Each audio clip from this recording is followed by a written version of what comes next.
Do you think Liverpool would cash in on Salah in the summer?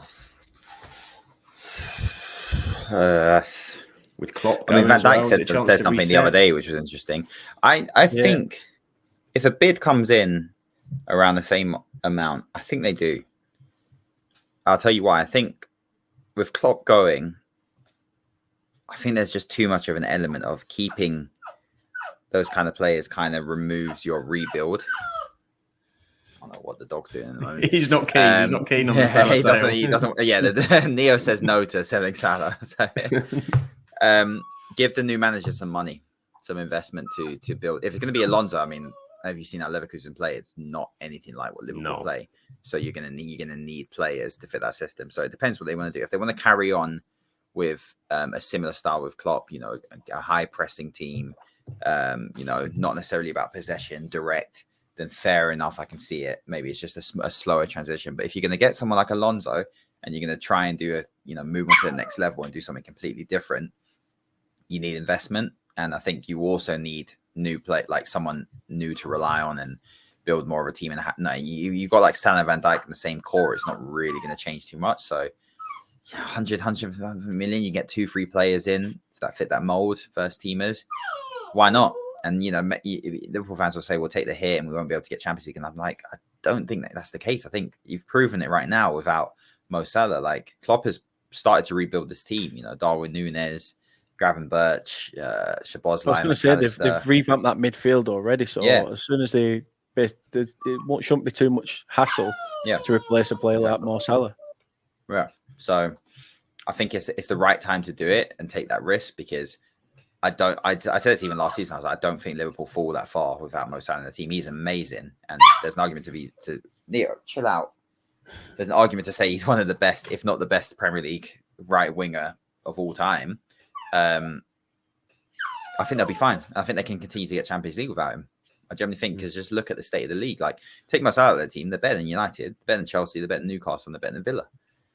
So the only question mark is Arsenal and City. Outside of that, they're still better than the remaining teams.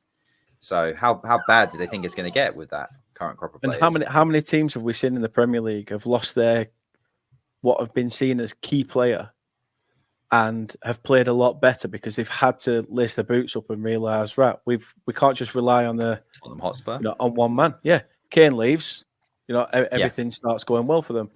Grealish left Villa. Look at the animal Villa have started to become now. It's easily done. It's easily done. I was going to say it's easy to say it when it's not. I get when people say it's easy to say when it's not your team. Like, but we've all lost Thierry Henry. Like, come on, Wayne Rooney. Cristiano Ronaldo. Adi Akinbaye. Valvegos. Ashley Barnes. What was that, Sam? Why are you swearing at me for? You'd love Chris Wood right now, wouldn't you? Like, he's actually the form he's in. But I know it's easy to say, but I do think teams nowadays it's more of a team game. Like, modern football is based on systems now. It's not individual ability. Like, you have individuals who add to that, like a Salah, but the most important signing for your team these days is your manager and your coaching staff. Like, that's just how it is. The flair has been coached out of this generation of footballers. So there's a safety net in that if you lose arguably your best player, you're not going to take a hit as much as you would back in the day if you lost a Kaka like AC Milan or a Cristiano Ronaldo like with United and things like that. So why not give it a go? If he wants to go and he wants to cash in, then don't stand in his way. I don't think he'll want to go. That's the thing. But like players like VVD and things like that, if they want to leave and big money comes in, I think do it and give the new manager investment to build their team or add to the pieces that they need, and then give it a go from the get off. There becomes a point as well with these players that they're either going to leave because of age, or there is a time to get rid of them, and you can't. They're players you can't replace. As you said, the names you mentioned there, Thierry Henry, Cristiano Ronaldo. They're one of a generation. These kind of players.